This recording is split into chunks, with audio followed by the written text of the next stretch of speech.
Guys, welcome back to Phone Tricks. In this video, we'll learn how to connect OTG pendrive or normal pendrive with OTG adapter in OPPO Reno8 smartphone. So this one is a OTG adapter, then this one is a normal pendrive. We need to insert the normal pendrive into the OTG adapter first of all, and to insert this setup into the phone.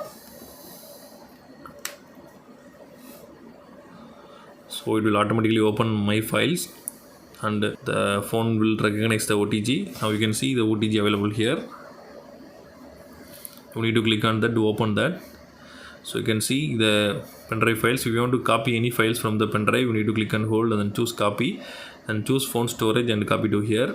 If you want to copy any files from the phone storage, you need to open phone storage and choose the file you want to copy and choose copy again, then choose USB drive and copy to here.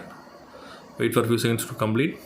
Also, if you want to remove the pendrive, you need to open the notification panel, then choose tap to remove USB device safely. Wait for a few seconds. After that, you can remove the pendrive. That's all.